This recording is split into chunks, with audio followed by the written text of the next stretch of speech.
राजधानी भोपाल के प्रतिष्ठित कला केंद्र भारत भवन में माखनलाल चतुर्वेदी राष्ट्रीय पत्रकारिता एवं संचार विश्वविद्यालय की ओर से हिंदी पत्रकारिता के 200वें वर्ष के अवसर पर 3 दिवसीय 8 मई से 10 मई तक हिंदी पत्रकारिता के प्रथम समाचार पत्र उदंत मार्तंड के योगदान पर केंद्रित एक विशेष संगोष्ठी और सांस्कृतिक कार्यक्रम का आयोजन किया गया। इस अवसर पर मुख्य वक्ता के रूप में राज्यसभा के उपसभापति श्री हरिवंश, अमर उजाला के समूह संपादक श्री उदय सिन्हा और पीटीआई के फैक्ट चेकिंग प्रमुख श्री प्रत्युष रंजन, लोकमत समाचार नागपुर के सलाहकार संपादक श्री विकास मिश्रा, आज तक के वरिष्ठ एंकर सईद अंसारी भी शामिल रहे। वहीं कार्यक्रम के सूत्रधार गिरीश उपाध्याय रहे।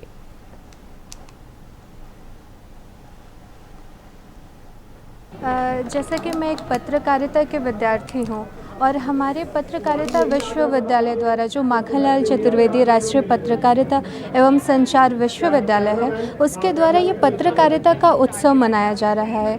तो जाहिर सी बात है, एक पत्रकार होने के नाते, भविष्य की एक पत्रकार होने के नाते मुझे यहाँ बहुत कुछ सीखने को मिल रहा है। हम अपने विरासत का कैसे सम्मान करके उसका उत्सव मना रहे हैं, उसको सेलिब्रेट कर रहे हैं, जो कि शायद आज तक कभी नहीं हुआ होगा, किसी ने नहीं किया होगा। उत्सव तो आप बहुत सारे मनाते होंगे, सारे लोग उत्सव मनाते हैं, अलग अलग प्रकार के उत्सव मनाते हैं, पर पत्रकारिता का उत्सव पहली बार पूरे भारत की अगर हम बात करें तो मनाया जा रहा है, वो भी एक विश्वविद्यालय के द्वारा। ये अपने आप में ही एक बड़ी बात है और बड़ी प्रेरणादायक बात है।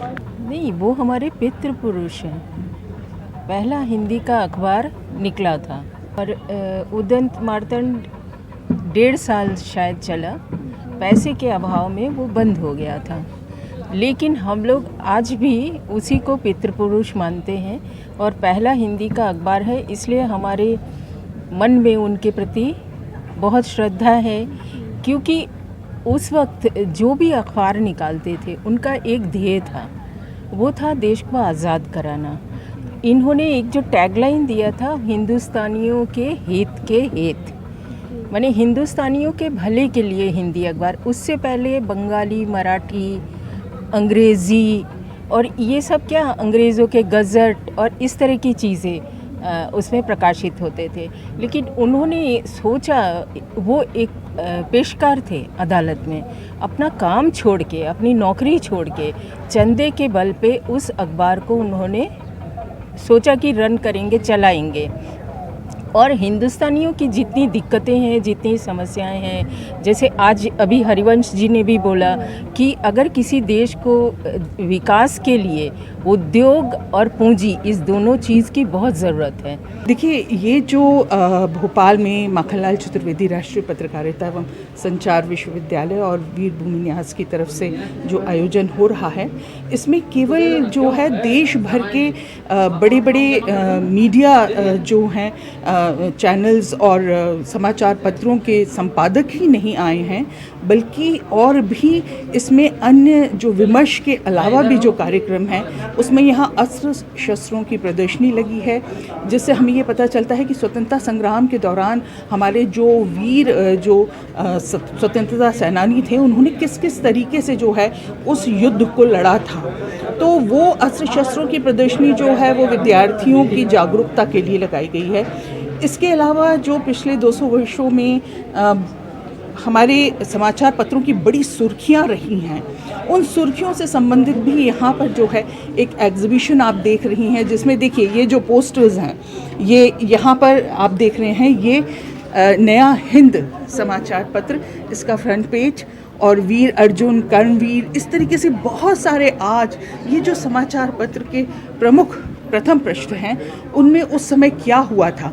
जब स्टूडेंट्स इसको देखते हैं तो उनके दिमाग में पिछले 200 वर्षों की जो एक पूरी जो खाका है वो खिंच जाता है कि हमारे समाचार पत्र कैसे थे, उनमें क्या जो है वो कंटेंट निकलता था और उन्होंने किस तरीके से जो है देश और दुनिया की जो जानकारी है वो आम लोगों तक पहुंचाई है। देखिए, ये जो कार्यक्रम था, ये हम भारत के लोग और नए भारत का निर्माण का था।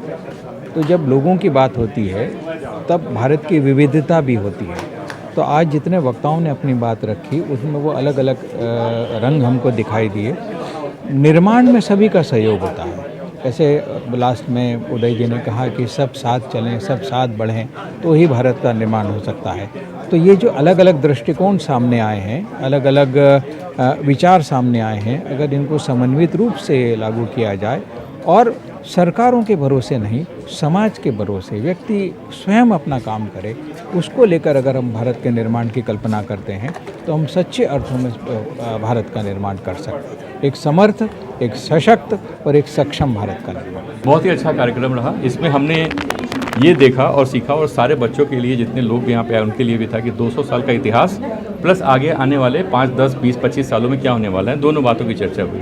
तो एक बेहतरीन एक्सपीरियंस का समागम था ये, और साथ साथ आगे क्या सीखना है इसकी एक अच्छी कहानी हमें देखने को मिली।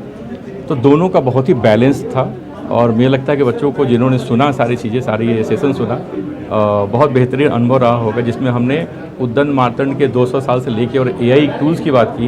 ये बहुत लंबी दूरी तय की हमने, तो मुझे लगता है कि काफ़ी, मेरे लिए तो काफ़ी अच्छा रहा, और मेरे हिसाब से सबके लिए अच्छा रहा होगा। बहुत इंपॉर्टेंट है ये समझना कि टेक्नोलॉजी का यूज, जैसे मैंने बोला था, कि आप उसको छोड़ नहीं सकते, आप उसको ऐसा नहीं कर सकते कि इसके बिना मेरा काम चल जाएगा, नहीं चलेगा, आपको सीखना पड़ेगा। लेकिन सीखना क्या है, किधर सीखना है, कितना सीखना है, उसका यूज़ कितना करना है, उसमें कितना बायसनेस फ्री होनी चाहिए, उसमें कितना इथिकल यूज़ करना चाहिए, कितना उसमें हम वेरीफाई करेंगे चीज़ों को, इन सब की जानकारी करते रहना पड़ेगा। अरे नहीं, कैसे, किस बात की समस्या है? बट पागल, कोई समस्या नहीं, वैसे ऐसे रहो बिल्कुल। सर, आपने कहा पत्रकारिता पर खतरा है, तो आप इस बारे में क्या कहना चाहते हैं? नहीं, खतरा इसलिए है क्योंकि हमारी साख गिर रही है ना। तो हमें ये सोचना होगा, हमें ईमानदार भी होना होगा, हमें आँख बंद नहीं करनी होगी ना। अगर लोग हम पर विश्वास नहीं कर रहे हैं, भरोसा नहीं कर रहे हैं, तो हमें सोचना होगा क्यों नहीं कर रहे हैं, और हमें अपने आप को सुधारना होगा। सर, आपने आज कहा कि लोकसभा में लोग पैसे देकर पहुंच रहे हैं, क्या आपको लगता है कि अरे नहीं भैया, ये कब बोला मैंने ये हमारे नए पत्रकार हैं सर, जो आपसे सीखना चाहते हैं, तो अगर ये सीख रहे हैं तो इन्हें क्या नसीहत देना चाहते हैं आप? बच्चों देखो, आप नहीं, बहुत बढ़िया सवाल आपने किया। सच का साथ दो हमेशा, जब जो जहाँ जैसा दिखे, और वही देखो, अगर अब हम अपने देश से प्यार करेंगे तो उसके खिलाफ कुछ भी होता हुआ नहीं देख सकते। देखिए, शानदार कार्यक्रम है ये, आपको अच्छा लगा, मुझे भी अच्छा लगा। उदंत मार्तंड और पंडित जुगल किशोर शुक्ला जी मेरे लिए ये भारत के विकास के यात्री हैं, साथी हैं, और वीर भारत न्यास जो इसके मुख्य आयोजकों में से है। हमारा काम भी है कि हिंदुस्तान को, जिन लोगों ने हिंदुस्तान बनाया है, चाहे वो भगवान श्री राम हों या श्री कृष्ण हों, महादेव हों, विक्रमादित्य हों, या अशोक हों, या भोजदेव हों, या फिर पंडित जुगल किशोर शुक्ल हों, तो ऐसे तमाम जो लोग हैं जिन्होंने बहुत मेहनत करके अपने श्रम से भी, पसीने से भी, त्याग से भी हिंदुस्तान को हिंदुस्तान बनाने की कोशिश की है, उनकी पहचान हो, पुनर्पहचान हो, उनकी पुनर्प्रतिष्ठा हो, और उनके जो काम हैं उनसे हम कुछ सीख सकें, और देश के, प्रदेश के विकास के लिए हम रास्ता खोज सकें। इतना ही है। 200 वर्षों की लंबी यात्रा और बदलती पत्रकारिता का युग, आज क्या देखते हैं सर आप? देखिए, खतरनाक सवाल है ये। 200 वर्षों की ये यात्रा है। एक कविता है, हा हंत ये अंत। होना ये चाहिए कि अब जब हम साधन सारे हैं, हमारे पास डिजिटल टेक्नोलॉजी भी है, AI भी है, तमाम है, लेकिन अंत में तात्विक जो बात है, गहरी बात है, वो सब गायब हो रही है। मेरे लिए ये अत्यंत सौभाग्य का क्षण है, क्योंकि जब मैंने स्वयं पत्रकारिता शुरू की थी, 90 के दशक में मैंने शुरुआत की थी और कई अखबारों में काम किया। अभी तक लगातार वो काम जारी ही है प्रकारांतर से। लेकिन जब हिंदी पत्रकारिता की 200 सालों की यात्रा के एक महत्वपूर्ण मुहाने पर खड़े होकर जब हम अपनी गौरवशाली परंपरा को देखते हैं और उसका हिस्सा बनते हैं, तो निश्चित रूप से बहुत ही भीतर गर्व और सौभाग्य का अनुभव होता है। मेरा ऐसा मानना है कि ये जो 200 सालों की जो यात्रा है, ये सिर्फ पत्रकारिता की सिर्फ कह देने भर वाली यात्रा नहीं है, दरअसल एक शब्द की यात्रा भी है। वो शब्द जिसके भरोसे से जुगल किशोर शुक्ला ने बंगभूमि कोलकाता में उदंत मार्तंड नाम के एक अखबार के साथ में भारत की आत्मा को पुकारने का काम किया था। और उन्होंने कहा ही था कि हिंदुस्तानियों के हित के हित। तो ये जो टैगलाइन थी उनकी, दरअसल वो इस बात का उद्घोष थी, इस बात का प्रमाण थी कि हिंदुस्तानियों के हित में काम करने के लिए अखबार की अहमियत है।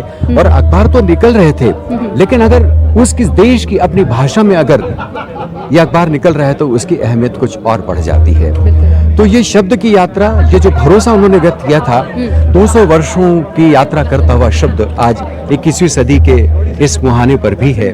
तब बार बार हमें ये एहसास होता है कि चाहे कितने भी माध्यम हमारे पास आ जाएं, लेकिन शब्द वो माध्यम है जो अभिव्यक्ति का सबसे आदिम माध्यम माना जाता है।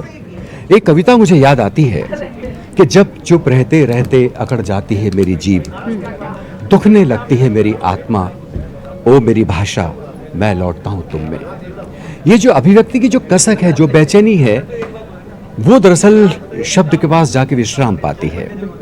तो ये जो अभिव्यक्ति है, आज भी यदि आम आदमी की बात करें, खास आदमी की बात करें, ये बहुरंगी संसार जो हमें दिखाई देता है, बार बार अभिव्यक्ति में लौटता है तो शब्द के सहारे ढूंढता है।